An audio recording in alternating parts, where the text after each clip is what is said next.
Gabriel Díaz Montemayor. I'm an associate professor of landscape architecture at the University of Arkansas, and I am also a member of the Migration and Inclusive Communities Working Program from the International Federation of Landscape Architects.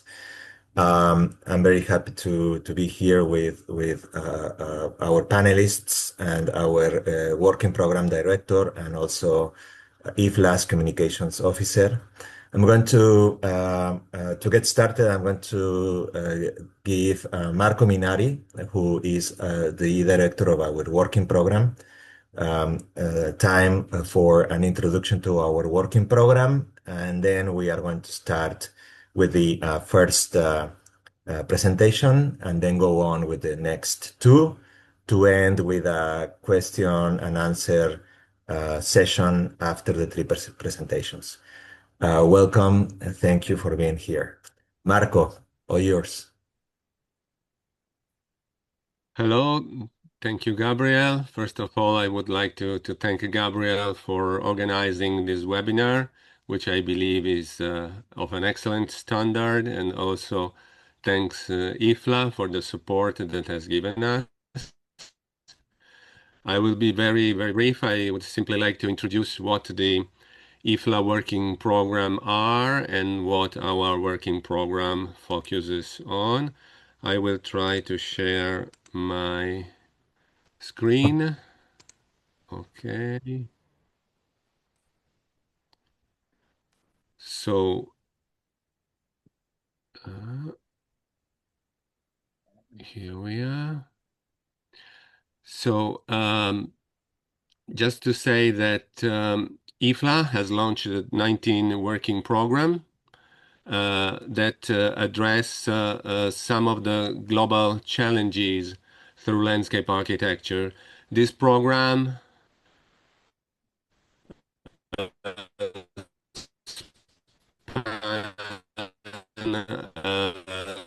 through very different contemporary issues and reflect the multidisciplinary nature of our profession. We also strengthen collaboration with agencies such as UNESCO, UN Habitat, World Health Organization, and FAO, and other international organizations like ISOCARP and UIA. All these working programs are led by professionals from all across the world and to a more sustainable, resilient, and inclusive future. So the work addresses critical themes such as climate action, biodiversity, public health, social justice, innovation, and increasing the visibility and influence of migration and inclusive communities. The working program focuses on creating welcome and inclusive environment for migrants and refugees, and our goal is to promote social cohesion, cultural diversity, and opportunities through design and advocacy. So, thank you, Gabriel. Thank you to the panelists. I let you to this webinar, which I think will be very, very interesting. Thank you so much. Thank you, Marco. So to get started, I'm going to briefly introduce each one of our presenters. We are starting first with Juliana Coelho, who is an architect and urban planner with a master's degree in international cooperation and sustainable emergency architecture, and a humanitarian shelter and settlements specialist with extensive experience leading shelter responses in conflict and disaster contexts across Asia, the Middle East, and Latin America. Bridging landscape systems, spatial planning, and humanitarian coordination, her work centers on creating dignified, climate-responsive environments for displaced and vulnerable communities. She has supported both large-scale emergency interventions and protracted displacement operations, working at the intersection of settlement planning, environmental resilience, and community-based design. Throughout her career, Juliana has partnered with governments, UN agencies, INGOs, and local actors to advance inclusive, locally grounded, and sustainable strategies that connect humanitarian response with long-term urban development. Thank you very much, Juliana, for being here, and it's all yours now. Thank you very much, Gabrielle. Thank you, everyone. Let me just share my screen. Can you confirm you are seeing on the right mode? Yes, we can. Okay. So again, thank you very much. Good morning, good afternoon, everyone. Thank you for being here. Thank you for this invitation. It's an honor to be here with the International Federation of Landscape Architects community and sharing the space with Jennifer, Claire, and Gabrielle. Well, I would like to start with a story that is not mine, but is the one that I carry with me. In 2017, a woman named Leila, living in Myanmar, Chin State, where she had a home, a family, a future she was building. But one day, everything changed. The military entered her village, and within hours, everything was gone. Her husband and sons were killed. She fled with her daughters. They walked for days and finally were able to cross to another country. When she shared her story, she said she felt safer, but she wished she had her life as before. So this is not only about a forced displacement in a context of conflict.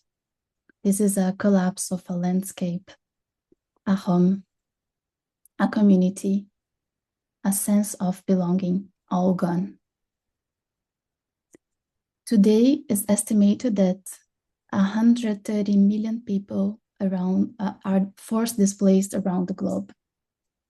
But we often misunderstand what this means. We think about movement, but displacement is really about transformation. Places that were never meant to exist become places where people build their lives. Temporary become permanent. Edges become centers. And these landscapes are rarely part of how we think about design.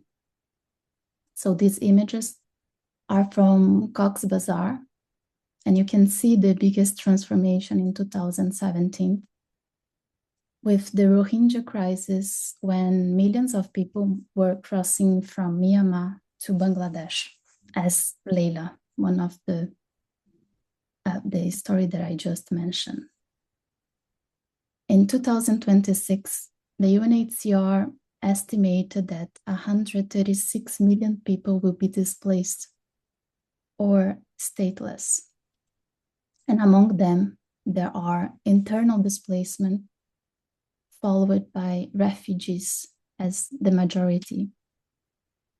And I think this number is quite hard to digest because it's larger than a population of many countries.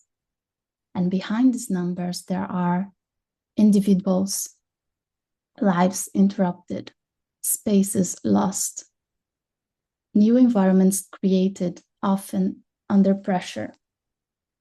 And increasingly, these environments are not temporary. They are becoming part of urban and social fabric. So I would like to ask you something. If you had to leave your home today with no certainty of return, what would you take with you? Well, there is no right answer because displacement is not practical or logistical. It's deeply human.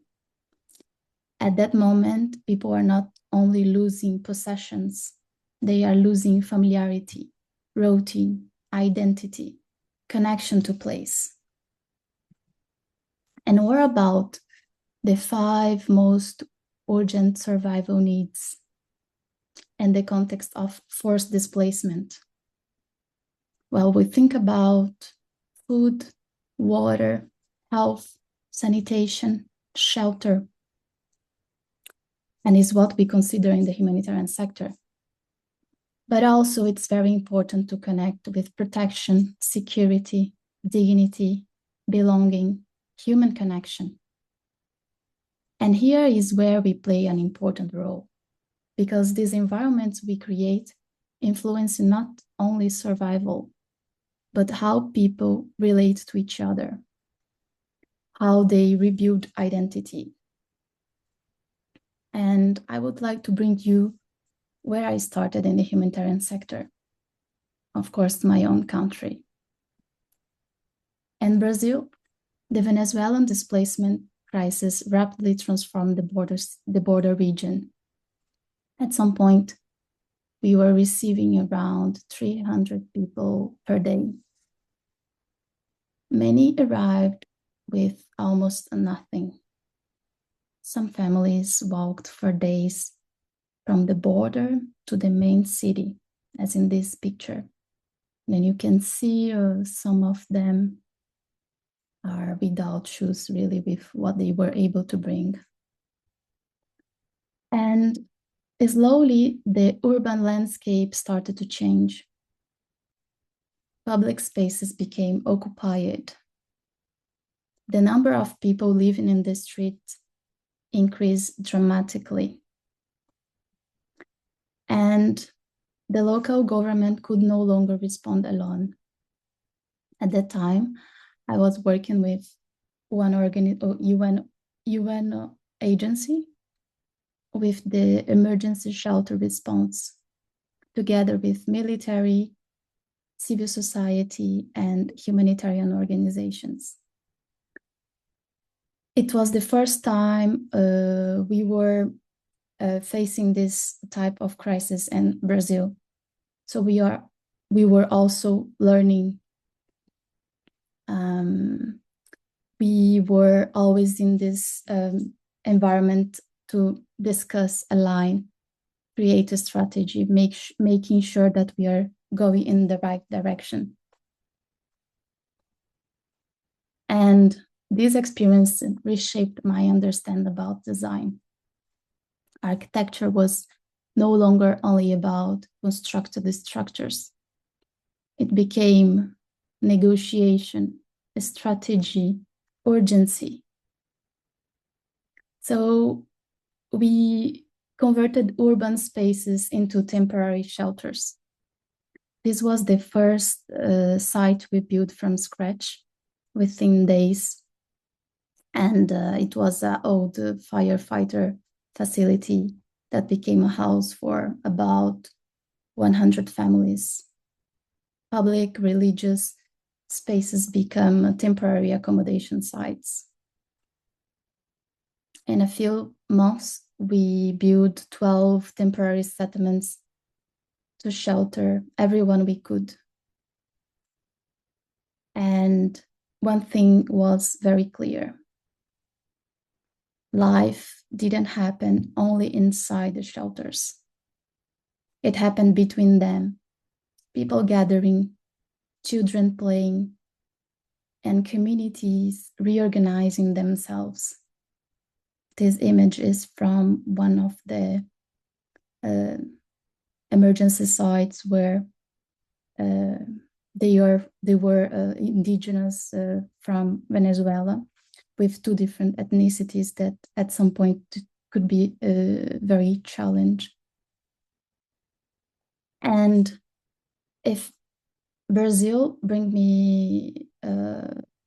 showed me how the structured response supported by the state, Myanmar showed me what happened when those structures are collapsed.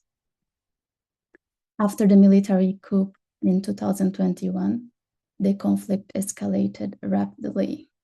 Villages were destroyed, millions were displaced. Communities settled whatever they could. In many cases, in a specific region, people were displaced more than once in the short period of time, sometimes 3 times in the same month. And on the top of this, it's multiple crises overlapping in the same time. There was a cyclone, flood, earthquake. I was working with the coordination system for shelter sector, supporting the response across the country. And the dynamics among the different regions were very diverse. When I started, they said each region is a completely different world, and it was very diverse. And what I see is that in this type of crisis, the challenge is understanding systems as land, risks, mobility, climate, access, culture, and survival. Because in the humanitarian context, the landscape is not a passive terrain. Its influence, risk, adaptation, and how community rebuild their lives. Even in this environment, people design, they create routines, they organize spaces, they plant gardens, they adapt, not as professionals, but as humans. So we must ask, what are the landscape we are choosing not to see? And even if we don't work with the humanitarian context, every day you make decisions. What matters? What is prioritized? What is left out? And these decisions shape who belongs and who doesn't. The displacement will continue, driven by climate change, conflict, inequality. And the landscapes it creates will not wait for us to be ready. So maybe the question is not whether we engage, it's when and how. So the most important landscapes are not the ones we design, but the ones we choose not to see. Thank you. I try to keep at the time very seriously. Thank you, Juliana. Thank you, Juliana. Fantastic. We'll probably I forgot to mention that after the 3 presentations, we're going to have an open question and answer session with the audience and amongst ourselves to have a conversation. But thank you very much again for your fantastic presentation. So in the order of presentations, now we are going to have Claire Risbeth as our next presenter. I'm going to do a quick introduction as well for Claire. Claire Risbeth is trained and has worked as a landscape architect and is a professor of inclusive landscapes at the University of Sheffield in the United Kingdom. Claire brings a research focus on migration histories and experiential qualities of place to the professional remit of landscape architecture. Her academic research, teaching practice, and social values are focused on intersections of race, ethnicity, class, and gender. The need to recognize these and act purposefully to realize the communal potential of public outdoor space. Her current research projects are on informal outdoor sports, on diverse nature connections and activism by young people, on design practice methodologies for learning about atmospheres of place. She often works with participatory methodologies and in collaboration with non-academic partners, and is an Arts and Humanities Research Council Innovation Scholar. Thank you very much, Claire, for being here. and it's now all yours. Thank you very much, and thank you, Ileana, for your talk. So interesting. It's a great mix of presentations, and I really appreciate the kind of changes scales that have been kind of curated. I'm just going to stop talking for a minute while I just get this up.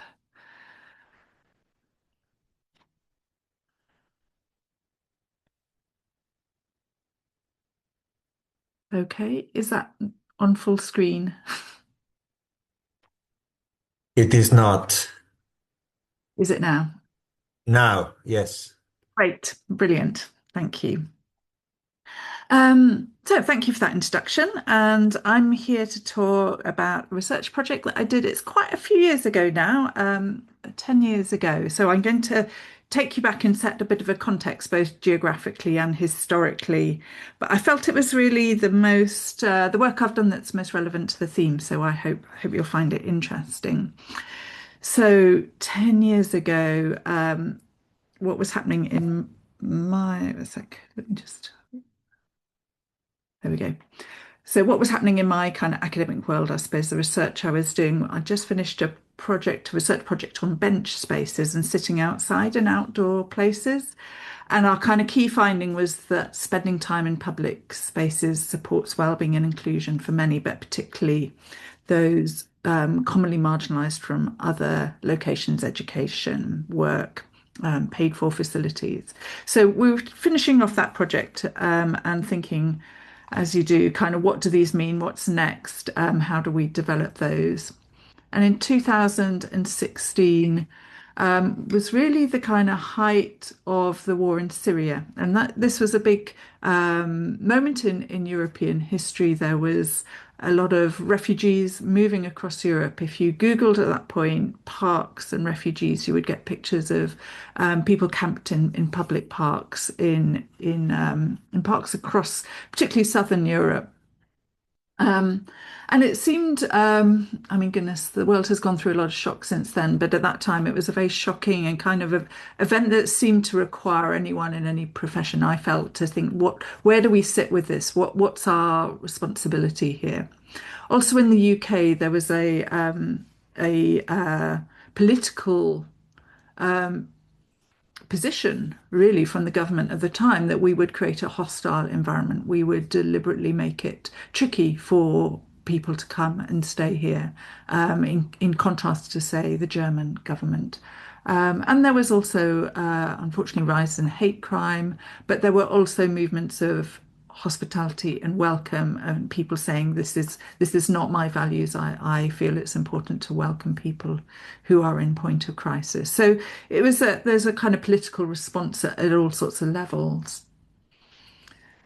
So in terms of landscape architecture, and I suppose given the kind of areas that I researched in, I was interested in thinking, well, what do parks mean? And in one sense, being very aware of the kind of, in some ways, quite a sort of facile nature of that. Why is parks important when, as Juliana was saying, there's these kind of fundamental issues of access to water, access to safety, and clearly those are priority needs.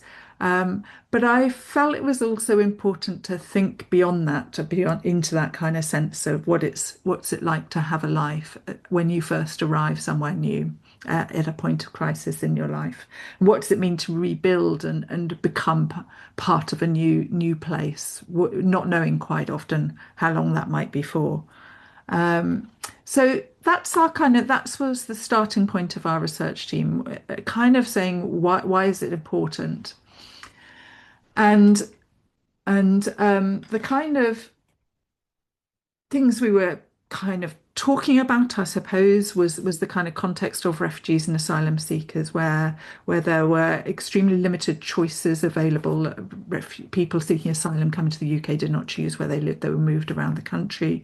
They often, or almost always, had almost no financial resources. Very fractured social networks. No one comes with their own fully social network, and many have ongoing mental health problems, not only through the kind of trauma of fleeing a country due to war, but also the ongoing uncertainty of their position. So these are all really serious kind of conditions that we worked in. But then thinking within that, that actually parks have something here. It's not obviously the priority thing, but there is something about the need for respite in a daily life, but also about refugees as people who are adapting all the time, a need for new social connections, looking for finding new social connections, people who have skills and experiences to offer, but also probably requiring some support, some facilitation, and sort of trying to take that in the round in terms of thinking about what that means for people coming and living in UK cities.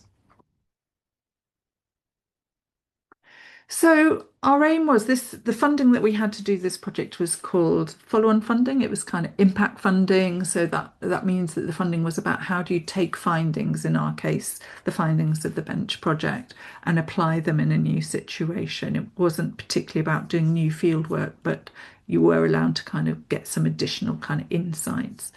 So our aim was to understand how urban parks could play this role in supporting well-being and integration, taking those terms from the Bench project for refugees and asylum seekers. And particularly we wanted to really look at how two sectors could work together better.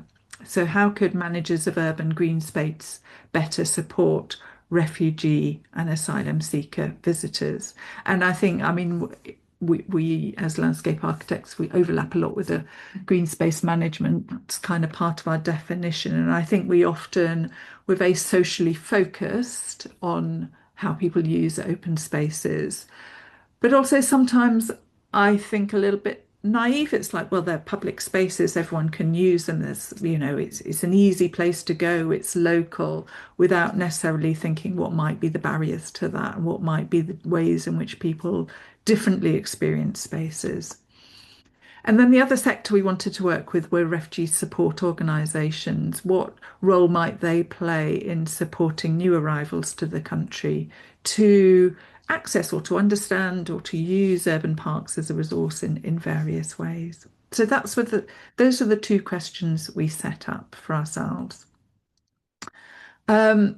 I'm not going to go too much into the project design, but just to say it was a collaboration between academia and third sector kind of organisations. We worked with people on the ground, but we also made it a two-country, partly because of that political context that I introduced, that Germany had a very supportive political regime. I mean, not without complexities, but compared to the UK, of saying we welcome Syrian refugees compared to the UK. So we were interested in taking that learning across those two contexts.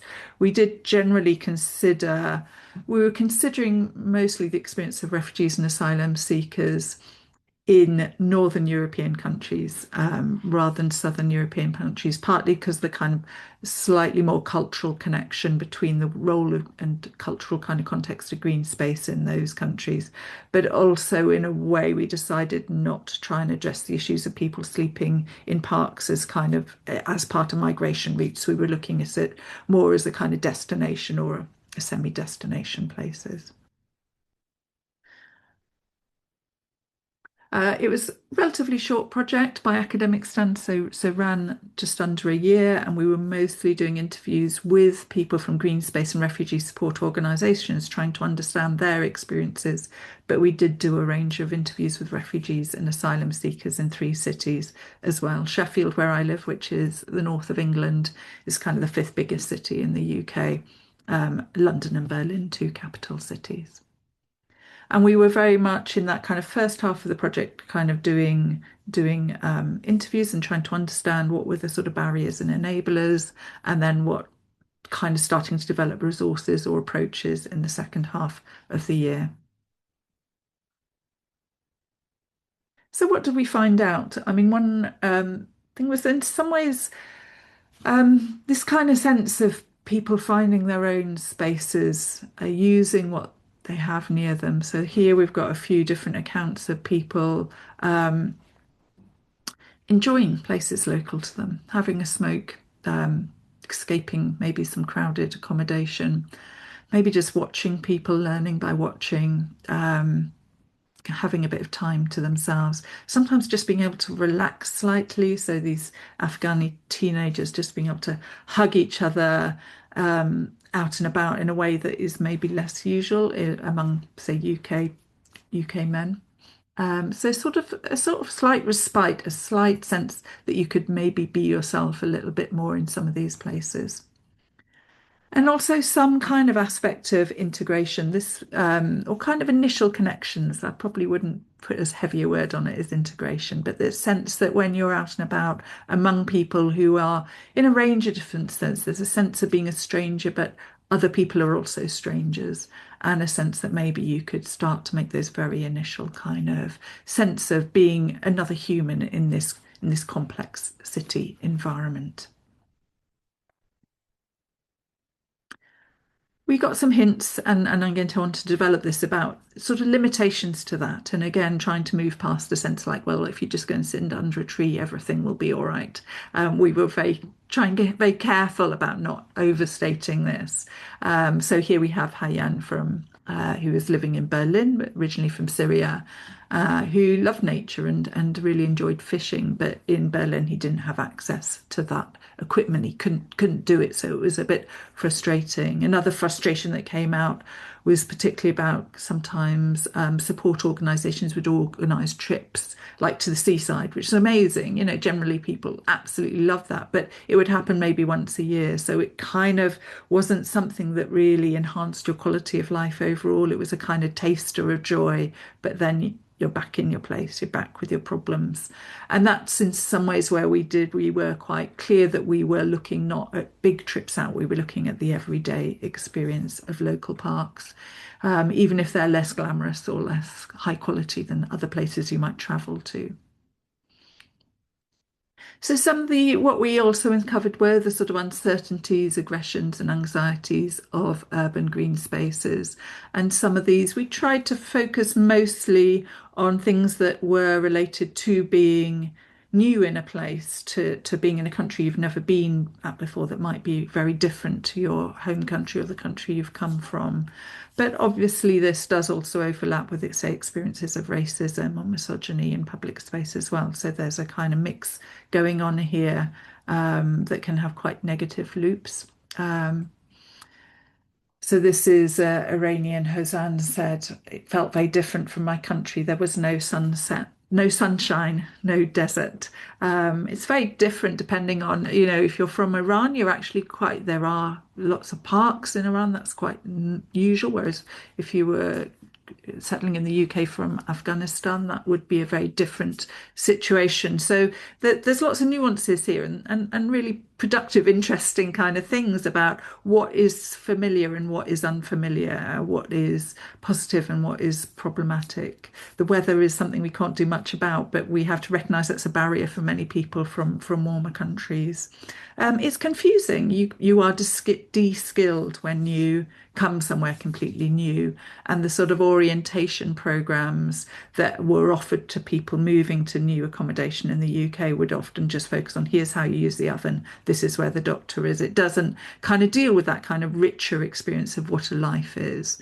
And we recognised that we didn't just need people to find the parks, they also needed to kind of understand, you know, that a cemetery in the UK might also be a park, and a golf course may have public access, but you couldn't have a picnic there. You know, there's a whole mix of different typologies that are quite culturally distinctive, and people can be extremely worried, understandably so, about getting it wrong. And then the kind of ideas of concerns for safety, most refugees and asylum seekers are very socially isolated. It's kind of down to luck whether they're even housed with someone who speaks their language. And so there's a huge demand to being in public, and sometimes that's too much to kind of have that confidence to go out. Most people will have had experience of racial harassment or know someone who has. So that it's naive to say that just going for a walk in your local park is an easy thing for many people. So this is just to finish off with going through the kind of resource we produced and the kind of guidelines that we produced for primarily for refugee support organisations and for urban green space sector organisations. And we got it down to 6 words, which is quite good for an academic, really. Find, chat, join in, and feel better. And I'm just going to look at that kind of find in section. So this was the kind of role that, kind of activities can play, that actually it's very boring. Often when you first arrive in a new country, you're not allowed to work. There's huge limitations on your movement and spending power. And it's hard to sort of just do something purposeless kindness. But then for people who are into sport, and this was mostly men, but maybe not only, kind of that could be a thing. Going running, playing basketball, something you're good at, something that isn't about your citizenship status, but is just being human, being yourself for that period of time, often needing a friend to kind of help you find that. So that sort of sense of finding your own niche, finding your humanness can come in many forms. People didn't necessarily want just peace and quiet. They wanted a bit of distraction. So that could be walking, it could be gardening, it could be children's play, it could be volunteering or something like that. And public spaces, we know as landscape architects, can be really nice places where you can kind of partially join in. There are things going on. You can see that the kind of ambiguity of sort of choosing to join in some way or other can be really helpful. I think that's something that outdoor spaces offer that indoor spaces very rarely do. And we looked at the kind of interaction between these things, that you kind of often needed to be able to do all these things, to be able to find and understand how you use somewhere, to join in. Chat was our word really for going with a friend, having some kind of social context and feeling better. Again, I think to think that you can feel better on its own is tricky, but maybe if you can find places, if you understand you can do there, if you can go with someone and you've got something to do, then you can feel better. So these things often, either they all or most of them, need to be in place, and that's exemplified by that quote. The kind of sense that there's a social and cultural context as well as a sort of simple understanding of accessibility. And the sort of phrase "go with a friend" was something we came back to but it's also a slight challenge because people who are in that first stage of asylum don't always have friends with them. So we were looking at what kind of context can be almost a proxy for friendship, can be a form in academic term we used was curated sociability, some kind of group context where there's a way which you can not be alone for the first time you visit somewhere. You can sort of have a bit of safety in numbers. So in the resource, we also looked at a few examples of programs and organisations that were doing work in parks and trying different things. And we created these sort of shareable resources, sort of recognising that both these sectors are not flush with cash. We needed to find ideas that were really simple and easy to do. And just the last thing to say is the one thing we did that was more directly for people seeking asylum was to create conversation packs for conversation classes or kind of peer group work where there were just lots of photos of different types of parks and little kind of English language prompts that could be used for stimulating discussion about what places are around and what you could do in them. So thank you very much. That's the end of my talk. Thank you. Thank you, Claire. Fantastic.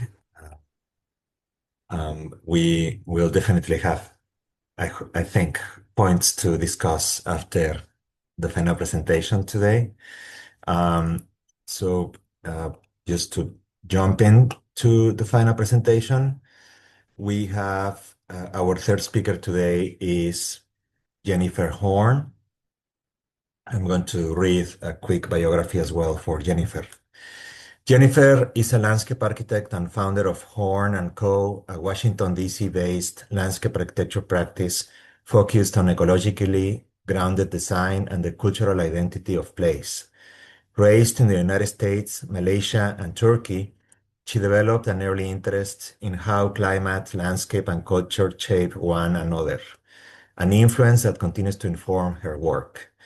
Early in her career, Horn worked in New York designing habitats for the Bronx Zoo, contributing to ecological planning for Fresh Kills Park with New York City's Department of City Planning, and collaborating with the landscape architecture firms of Edmund Hollander and Deborah Nevins. She founded Horn & Co. in 2010. In 2025, Horn founded and now serves as Executive Director of Design Demands Labor, a new national initiative launched with more than 50 landscape architects and allied professionals. The initiative works to elevate public awareness of the workforce that builds and maintains landscapes and infrastructure, and to advocate for policies, including immigration reform, that recognize the essential role immigrant labor plays in shaping and sustaining the American built environment. Thank you very much, Jennifer, for being here, and it's all yours now. All right, thank you. Thank you, Gabrielle. Thank you, Claire and Juliana, for your wonderful presentations.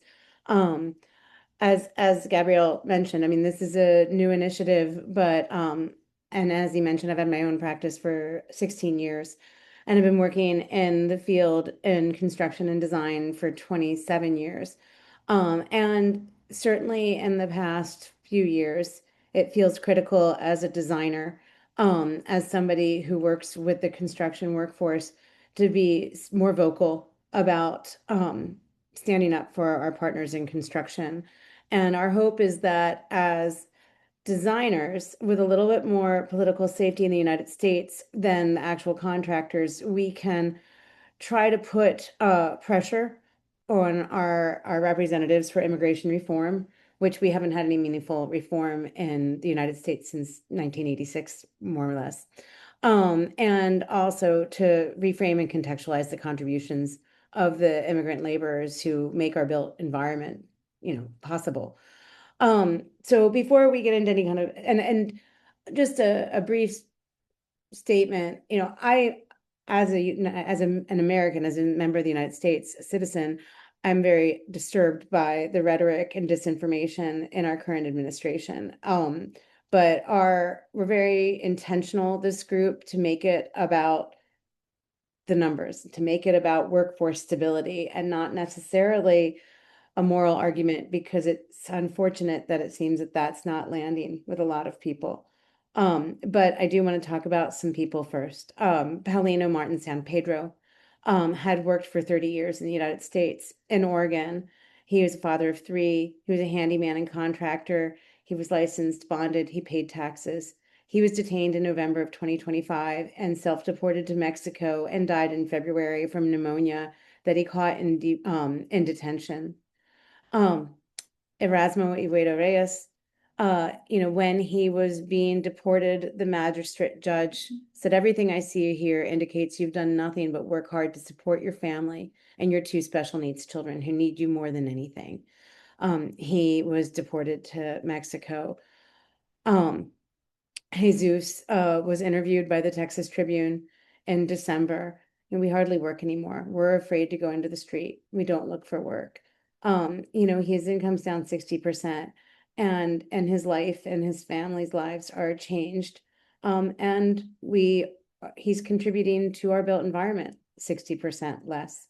And, I'm hoping that our message will get through to designers and contractors throughout the United States to understand that this current policy is not serving us. I mentioned, those of you in the States may recall there was a bridge collapse in Baltimore, the Key Bridge. A large ship had crashed into it and 6 men died. They were all immigrant workers. And most recently, the wife of one of the workers is being deported. She's not a criminal. She's paid taxes. She's lived in this country for decades. And she lost her husband in service to our built environment and public infrastructure. These are different men in different states, but there's one pattern. Many of them had worked in the US for decades. They are building houses, they're fixing bridges, they're building structures and hanging drywall. They have families, spouses, and a community that relies on them. And I think we all know that, community is an incredibly important part of our health and our environment. But there's not just them, there's millions, and it's not a red state or a blue state issue. This is not a conservative or liberal cause. In Texas, we see 30% of the workforce is immigrant born. In Idaho, $5.1 billion in potential loss from worker exits. In Tennessee and Georgia, the pressures exist as well as they do in markets like New York or California. And the way we're trying to identify this crisis is that we're seeing work slowing down, costs getting more expensive. We're going into an election cycle in the United States, and we'll hear politicians talk about small business owners. They'll talk about affordability, and they're going to talk about housing. Those are going to be topics that come up again and again and again, and those are real issues. And it's when we see the deportation policies driving up costs, slowing down work, that's a real impact. When we see projects being built by less experienced crews without an experienced pipeline of mentorship and training, the quality and safety of our projects will diminish. We see absentee workers and certainly an economic loss. And construction is a huge part of the U.S. economy. $1.2 trillion added to the gross domestic product from construction. It's 5% of the total output. 7.3 million workers directly employed by construction.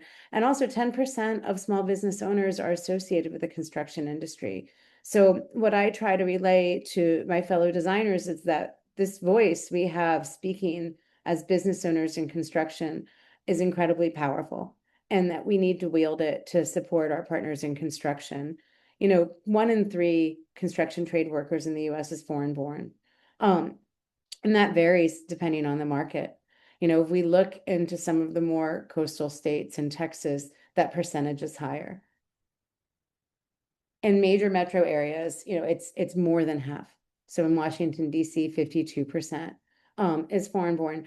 And it seems so simple, but I feel like we need to push this point over and over again, because there's a huge disconnect between, this administration's policies about immigration and our need to build and our need to maintain, and to not have projects fall into deferred maintenance. The roles that we feel in the construction industry, these are some of the tradespeople that are largely foreign born. And it's also worth noting within the context of if you ever visit our website, we have a section of myths, of straw man arguments. And one of the things that we do talk about is the aging workforce. We see fewer people going into construction that are US born. You see more people going into college, pursuing quote unquote white collar jobs. And so we're seeing, real absence in the construction workforce. Further, we've seen a huge exit in the workforce from the pandemic, and we haven't bounced back from that. So these are numbers, these are facts, and they support, a much more humane policy towards immigration.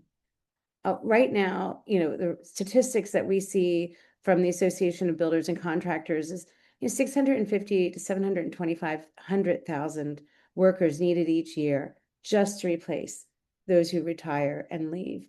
And yet at the same time, our administration has a policy of deportation in the millions.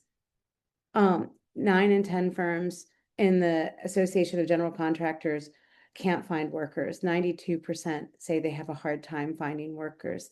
45% report delays due to the worker shortages of their own or their subs. And this is not about unauthorized workers. One of the things that if I have this conversation with people, it immediately gets into documented versus undocumented. DACA, or the Dreamers, people living in the United States who came here as children, who were guaranteed protections with Dreamer policies. The slowdown to renew Dreamers has gone from 15 days to 70 days.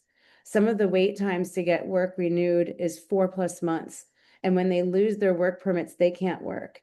And that means lost jobs and exposure to detention. Further, DOJ's goal, the Department of Justice in the United States, has a goal of denaturalizing 100 to 200 citizens per month, and released a list last month of 342 names of people they want to denaturalize, to take their citizenship away.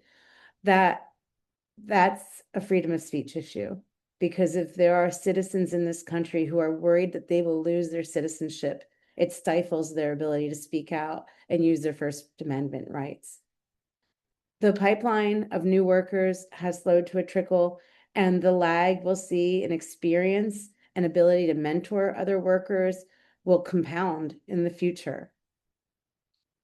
And even landscape architects are feeling it. You know, the American Association of Landscape Architects released a poll in 2026 in January, and 61% of the respondents reported project delays or disruptions. You know, landscape architects, we talk about health, safety, and welfare. And this is a health, safety, and welfare issue. You know, we talk about tree protection, but we're not really talking about worker protection. You know, there's two different markets that I think are worth examining in contrast to each other. South Texas Builders Association. This group of builders is struggling desperately because there is nobody working on South Texas near the border. And this quote from Ronnie Cavazos, who was the president, and when you read about them, were Trump supporters, voted for Trump 3 times. Nobody believes in the American dream more than immigrants. They should be celebrated, treated with dignity, and allowed to work and provide for their families. We need to push these messages, especially from markets like Texas. Yet at the same time in Minnesota, you know, which has had tremendous trauma with the current deportations, there's a lot of important skill and work being done by people who are feeling under attack and unsafe. And this isn't a new story. You know, this country has relied on immigrant labor since the colonies. As early as 1683, German Palatines came and became the backbone of agriculture and trades. And we certainly can't talk about foreign-born labor without the forced labor of hundreds of thousands of people who did not choose to be in this country nor choose to work here. You know, we see the White House and the Capitol built by enslaved African American workers, as well as other immigrant craftsmen. And then actually even before the Civil War, you know, we see a large influx of Irish refugees building canals, railroads, American cities. We see the immigration of Chinese workers to build the Transcontinental Railroad. And we see, you know, the early post-industrial construction in large part built by Irish, Scandinavian, German workers. So this is a story that is absolutely inherent in sort of American history. And we cannot pretend that this is, you know, our reliance on immigration labor is new. And we're certainly, you know, design demands labor is not alone. We're not the first to touch on this. You know, Terremoto, Topophyla, Michelle Franco, and Reed Hildebrand have all been working on showcasing and honoring and celebrating the labor that builds our projects. And if you're not familiar with their work on this, please, you know, look into it yourselves. And again, you know, this is a design problem. This is not a contractor problem. As designers, we need to name it and work towards solving it. Design integrity. As designers, we cannot develop and envision beautiful designs with exciting details and special materials if we can't rely on a skilled workforce to build it. They'll just be drawings. They won't be landscapes if we don't have a robust workforce. We won't get projects delivered. We'll get projects value engineered to the point where there's nothing new happening. And again, health, safety, and welfare. You know, this is one of our main tenets as designers. And we cannot achieve HSW on projects if we don't have HSW among our contractors. And this is where, you know, we need designers to continue to tell this story. You know, please look at our site, look at our storytelling and our narrative shifts that we're trying to promote on our social, on our Instagram and at our website. You know, we need, in the United States, I think that a lot of landscape architects have had sort of a vague understanding of immigration because it hasn't become such a divisive and xenophobic issue as much as it has become lately in the past 8-10 years. We need to understand the issues. We need to be able to speak about visa shortages. You know, there's still only 60,000 seasonal worker visas. allowed in the landscape industry, and that's a laughably small number. And that's doesn't have to be a political issue. Immigration reform is a universal need, among Republicans and Democrats. And advocating, at your chapter level. And this is more for folks in the States, but pushing with your local ASLA chapter to speak out on this and to name the issues, and to create an environment where we can discuss it without fear. And that's where we are. Thank you so much for having me. Thank you, Jennifer. Fantastic. I guess a quick round of applause to all three presenters, even if um, a little bit symbolic, but thank you again. Um, to our audience, we do have a question and answer section right now. If anyone in our audience wants to ask a question, please use the chat and send us your questions. In the meantime, waiting for questions to arrive, I I think maybe we could, um, maybe make the exercise on trying to sort of cross-pollinate in a way, if we can. All of you uh, have agency and operate within the realm of design, um, planning, landscape architecture. Um, And I really think that the work that you are doing and that you have done is a fantastic contribution to the question of migrants, the issues and opportunities related to migrants, refugees, and fundamentally as well, the throughout the spectrum of presentations today, looking at sort of very early displacement to arriving to a new place, to becoming part of the community and part of the labor force, as is the case of the United States in this panel. Um, what what I guess what do you see can continue to be done? You mentioned, for example, Jennifer, on advocating at state level with our local ASLA chapters, and that's uh, definitely something that maybe we can start to try out, and maybe also here in Arkansas.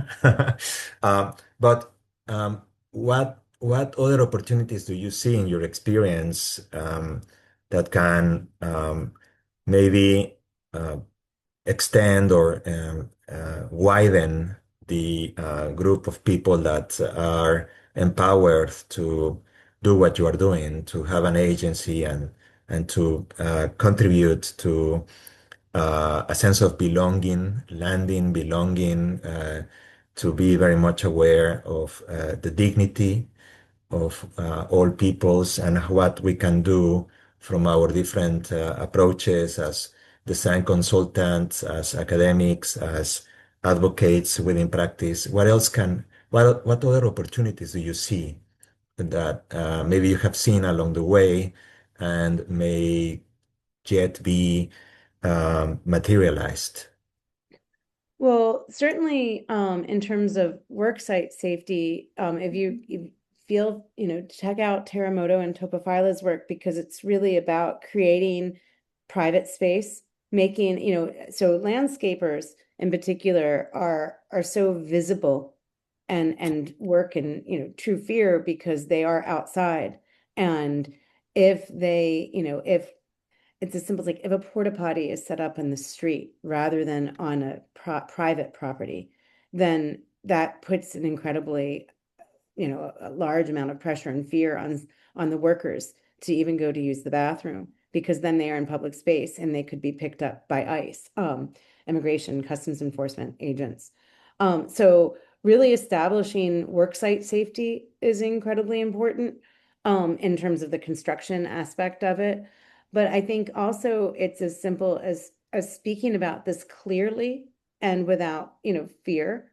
I think that it's gotten so polarized here in the US that the word immigrant gets people nervous, which is heartbreaking because it's, to me, the fabric of our country is the idea of celebrating immigration and the melting pot. But if I will talk to like friends on my children's soccer team, and I'll tell them what we're doing, and you can tell people kind of get immediately nervous, and I think that that's really horrifying and tragic. But I think, having those conversations, and what we're trying to do is create very plain language that people can talk about it in an inarguable, unemotional way. And I think that's helpful because it's about the sort of nuts and bolts of our work rather than the humanitarian tragedy of it. So I also, we are building resources that if you go to our website and join our mailing list, I think it's so important that landscape architects and allied professions speak about this because we have a voice of authority. And we have drafts of letters that people can write to their local newspapers.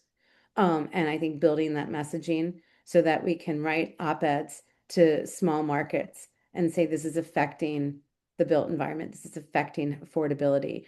We started with landscape architects because that's what I am, but we are rolling out the messaging to architects because I think they really have to be a part of this conversation. We were at the AIA Los Angeles a week and a half ago.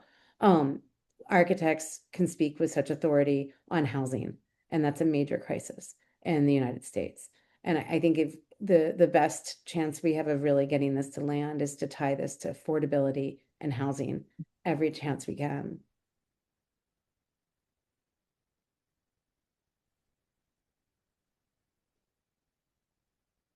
Any additional thoughts, Juliana and Claire? Yeah, thank you very much. I think yeah, I totally agree with Jennifer, but I think also in terms of, I think there are so many spaces for landscape architecture's work in this field. We can say about before any movement happened, climate adaptation. There are so many projects happening to reduce the impact of the climate and avoid any displacement happened. Risk reduction, as Jennifer mentioned, environmental protection, advocate. It's really important. We cannot separate the work from wherever we are living, wherever we are working, from the political part of it. I think it's quite hard to do a separate thing. So advocate is really, really important. And then I think even in US, as you mentioned, the situation of like the fear it's happening, but we also have many disasters happening. People need to leave the houses, like doesn't matter the nationality. So this is also a matter of how we are working with our environment, how we are mitigating the risks, and also how we are able to recover. Yeah, I would add on this. Definitely. Thank you. I mean, I think from the work that I've been doing and the kind of, I suppose, teaching that I do with my students, it's really thinking about the openness and what public landscapes offer that is different from other places. And to think critically about what it means for parks, urban green spaces to be a kind of cultural experience, a culturally shaped experience, I would say, rather than culture with a capital C, and be open to the flexibility of that. How people use parks has always changed. It's different 100 years ago, it's different 50 years ago. And I think that's the most exciting thing about it. And I think to be open to different uses and to kind of use our skills for how spatially and temporally we manage kind of different uses and expectations of parks, and open to that, open to differences even in taste. I think it's a kind of really interesting kind of question, and one that we discuss in our kind of teaching and in our practice. I think that does require training and kind of different ways of approaching parks and park management in terms of there's a I think it's Camden in London, one of the local authorities have kind of taken the approach that the park keeper says yes. It's kind of being open to different ways in which people can be social, and rather than sort of just purely seeing things as social or antisocial, and trying to reconfigure that. And then I also think taking safety seriously. I think if you're not worried about safety when you go to your local park or walk down your street, then you're in a privileged position. That's great, but we kind of need to try and kind of use empathy and understanding and listening to kind of understand what that means. Because if you don't feel safe in a park, you're not going to go to it, and then you don't necessarily have those kind of benefits that you might have. So it's sort of extending the choice, the right to the city, I guess, in very broad terms. And then the final thing I would say is seek unexpected partnerships. I mean, most of the refugee support organisations we talk to would never have talked to a landscape architect before, and vice versa, I would say. So being open to that kind of curiosity about where you might overlap with public space, other sectors, I think that's something we're getting a bit better at. But there's lots of ways in which landscape architects, I think, can raise kind of expectations, right? Help other organisations and other sectors meet what they want to do. So I think there's all sorts of. It really depends on where you're working, who your clients are, and what type of projects you're on. But those are kind of one of the sort of starting points of practice, I would say. Claire, I was curious of how your work involved children at parks, because I feel like children are the great conversational currency, for lack of a better term. A parent with a 4-year-old that's from one country has so much in common with a parent of a 4-year-old from any other country. Yeah, I think that's true, and I think it's those human moments, and I think that kind of what I really love about public spaces is the way that can work. So the school gate is a really important, the school pickup times, school drop-off times, as places where you see other people being human, struggling with bags, fractures, toddler, whatever. And I think kind of creating those kind of small affordances to around those spaces, looking at where that happens, playgrounds, school grounds, bus stops, markets, and creating really beautiful places there, and places where you can extend conversations. I think this is where it kind of starts to move into design rather than just management. Are there ways in which people can chat a bit longer or help each other out? So that kind of, I think it's a really interesting kind of thing there of sort of how visibility works in the design of our space. How do we see other people being normal humans? That's why the kind of basketball or football works as well. It's kind of people are just being themselves in that moment, and I think noticing those and then trying to make it as generous as possible a space for those kind of things to happen, I think is a really nice work. I haven't children's landscapes is not so much my kind of focus, but I think that kind of intergenerational thing is a really important way we can look at our cities.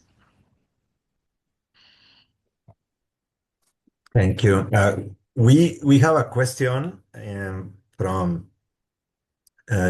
Samuel. Forgive me, Samuel. Gicharu. Samuel is asking, well, first of all, he makes a comment that I will read.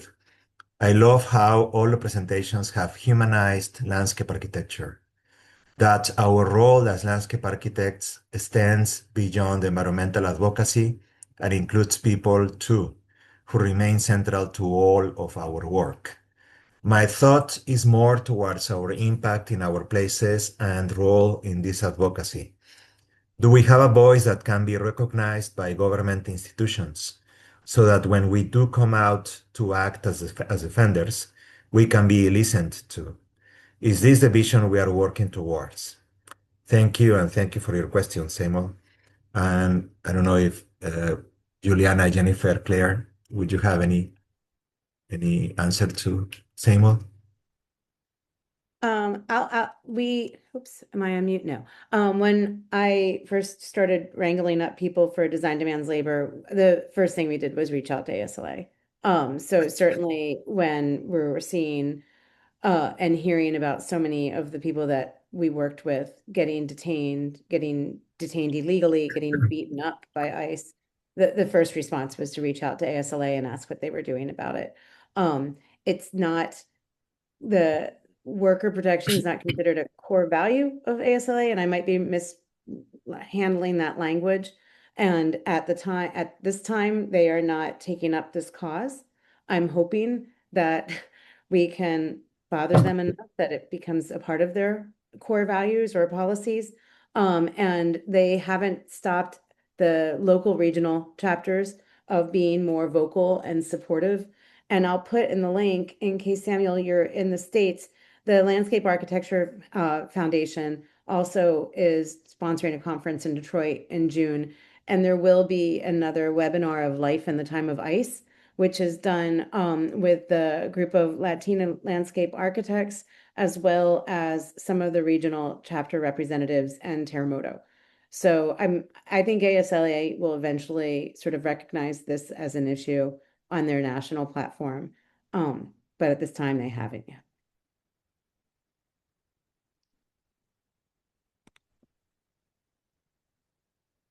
I mean, I would. Sorry, I'm done. I think, I mean, there's the kind of roots of the kind of institutions like that in our country, the Landscape Institute. But I think it's just a bit like Jennifer, you're talking about the kind of health and safety as a kind of a lever that speaks a language that kind of helps people understand what can you. I think one of the things that I've noticed increasingly is that health is quite an important lever or a way of talking about this that has more institutional buy-in often than kind of ideas of leisure or humanness or belonging, so in the work that I've been doing recently, research on informal sport, and we were looking particularly at migration cultures and how that shapes informal sports in parks, where we found examples of case studies where it was moving beyond the kind of fit young men kind of stereotype of who does informal sport, and looking more at kind of people who are maybe older or more marginalized in society. It was often because there was some kind of local health partnership going on. So we're looking at informal sport that was somehow supported or scaffolding, even if the participants' experience was you just turn up, you don't pay. So I think there's, in the UK anyway, that kind of idea of public health and how health is relating to the environment is something that's going up the policy agenda, and then that provides a kind of way of access to different forms of influence, I suppose, even if you're not someone from the health sector. So that's just another way of approaching it.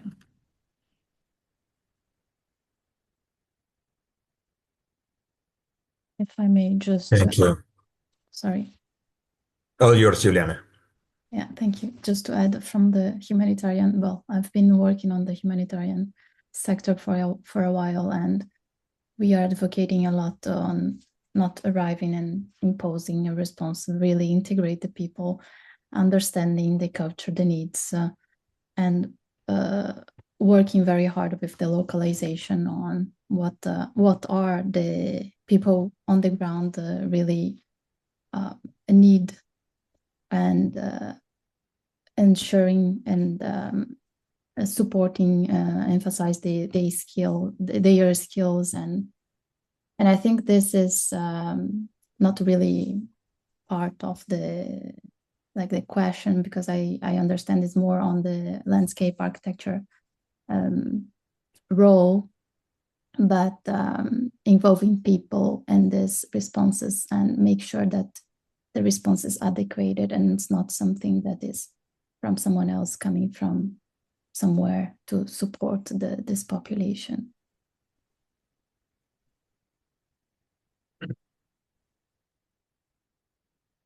Yeah, one thought that came to mind is it's clearly we're talking about the difficulty, the complexity, the struggle to get more people involved into being more, I guess, more compassionate, with with each other and be welcoming and be able to keep and create a sense of belonging. Um, I have two thoughts. Generally speaking, one is how, if there is maybe some hint or possibility of uh, reframing the conversation, for example, as in, for example, here in the US, there seems to be, you know, immigration. It's contested, quite a contested issue, as Jennifer was mentioning. But another thing is the similar but not the same is everything that has to do with displacement due to climate change or sea level rise or vulnerability, coastal vulnerability. It seems that um, maybe there's some opportunity there also to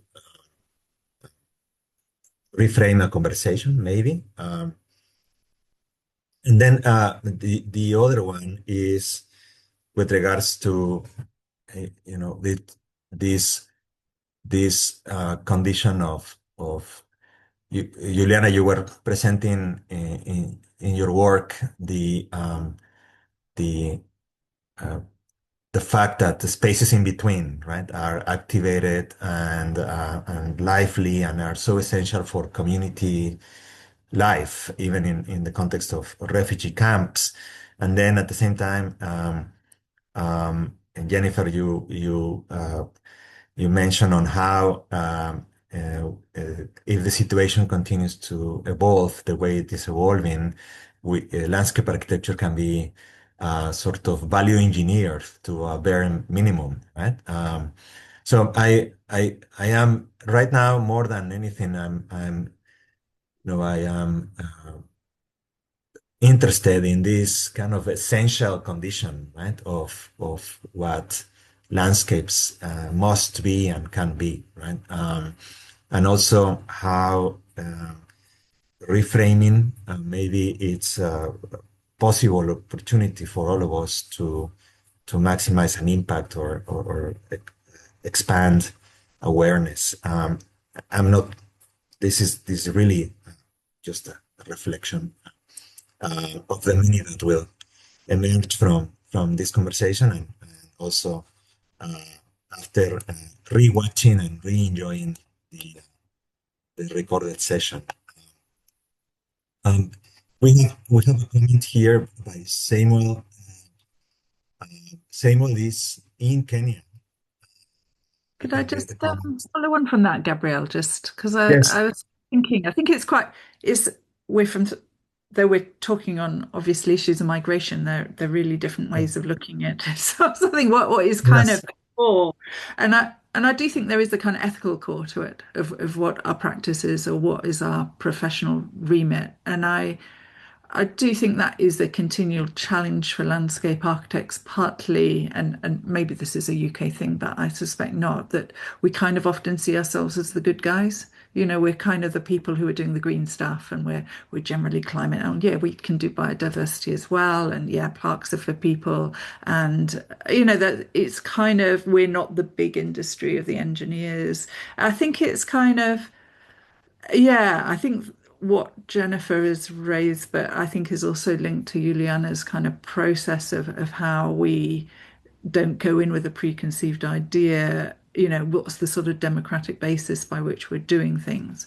I think all those is it kind of comes together as a kind of ethical core that we've not necessarily been as good as we could be in the past at kind of taking responsibility for in the profession. That's my pennyworth. Thank you.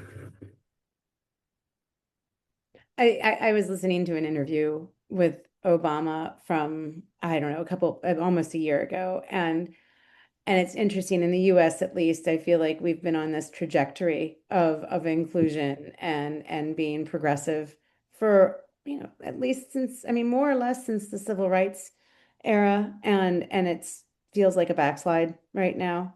And so I think that that's what's sort of, hopefully activating some activism. I wish it was more. But I think that we can't be lazy about it.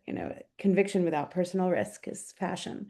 And we need to stand up for these issues. And Gabrielle, I think the other thing that I think adds to the pressure about value engineering is things are very expensive. And then I do think then you get that gets baked into the wealth gap, which is just gets broader and broader in the US at least, but I would think also in most sort of certainly in Europe. And I think that adds another level of pressure when we want to build things in our public sphere. The cost of projects is skyrocketing. The cost of work has gotten so high since the pandemic. I mean, I would think that my typical projects have almost doubled in cost since 2016, which is just hard to comprehend. And that certainly adds pressure on it. And it certainly adds pressure in a weird way too. I mean, it adds pressure on the labor costs. And I mean, we only work with contractors who, pay fair wages and have salaried employees. But it almost creates an opportunity for people to exploit workers even more. So it's just there's a pile of contradictions right now that are hard to untangle.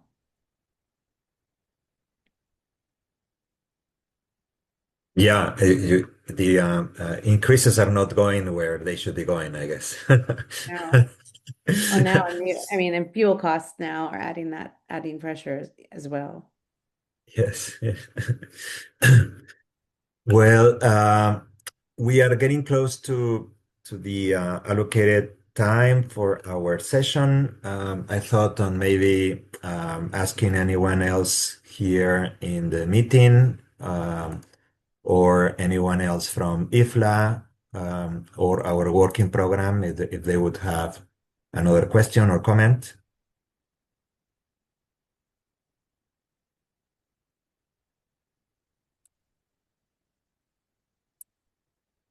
Thank you, Gabrielle. Yeah, thank you. Here's, I think this is here's. partly the weirdness of Zoom still. Is if we all sat around a table, I'm sure we'd be chatting away, but they're not quite the same, even though, of course, it's just magic that we can have all of us here from all parts of the world. It's brilliant, but it's not quite the same, No. is it?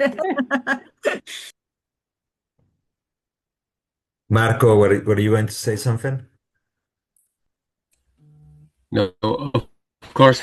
I wanted to thank all the speakers. It was very interesting. And just one thought was, if our work concerning migrants, how can be not only aesthetics, but can be really engaging all the people that with such different cultures sometimes are really projected in different culture in Western countries, in our countries. And so first of all, we have to understand what is their culture, what is their way of living that sometimes is so different from ours. And so the work of a landscape architect should be not only, of course, aesthetic, but also trying to engage with all the people that have so many different cultures from ours when they come in our countries. Yeah, Marco, in that regard, one other thing that I keep thinking is what Juliana mentioned as well on systems, right? And how, there's this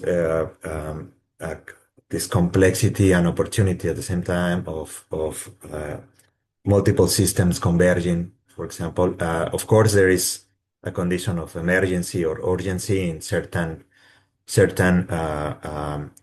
projects or initiatives, such as, for example, refugee camp. But then I was also thinking about how does that also move through the whole spectrum into public spaces, into and as was mentioned as well by Jennifer, and how design, how workforce stability is also a design problem, right? So I don't know, when I speak with students, as I think many of us in academia do, we oftentimes like to speak about systems, right? But at the same time, systems are complex, right? And I think we try to speak about systems in academia because we try to understand and teach and learn about how things are all interconnected, right? And so how how maybe there's some sort of foundation that we take for granted in landscape architecture. Yes, there is a foundation, right? But then the finer foundation of the fact that systems are what they are, and landscapes are what they are because of us, because of humans, right? And there needs to be certain multiplicity of factors involved to really be thinking about landscapes, and also, as mentioned by Juliana, how to maybe reveal the unseen landscapes that underlie everything we do and everywhere we are. Um, I think in that regard, I'm very much welcoming this instigation that Juliana, Claire, and Jennifer I think, are doing through their work to our working program related to migration and inclusive communities. I think this is certainly a fantastic opportunity for us in IFLA as well to continue this reflection with regards to how to expand and enhance our agency, and also realize how much we still need to do, and to really have a deeper impact in our societies, of which many are present here in our compact but strong audience. We have people from multiple continents, so I'm looking forward to this continuing conversation. And also looking forward to continue conversation with Juliana, Claire, and Jennifer. Hopefully, you know that you are more than welcome to join us at the working program if you're interested. I think that would be fantastic, wouldn't it be, Marco? Absolutely, yes. We need people like you in our working program and in IFLA, because there's really a lot of work to do, and we really need people with your passion and professional, because we are in such a very difficult moment worldwide that we need to do something to try to change what's going on, really. So we ran out of time, so maybe with that we will need to close today. Once again, thank you very much, Juliana, Claire, and Jennifer. We are going to continue to revisit your presentations and the conversation, and I am looking forward to meeting you again. And we will be online. Our webinar will be online. Okay. Yeah. Yes. For Yes. everyone else. Yeah, I'll share the recording in a day or two, and thank you so much. Thank you very much. Thanks for hosting. Thanks, Thank you Gabrielle. very much. Thanks to everybody. Thank you. Thank you. Thank you, Claire. Thank you, Jennifer. Thank you, Juliana. We'll Thank see you you. around. Bye-bye. Have a good day.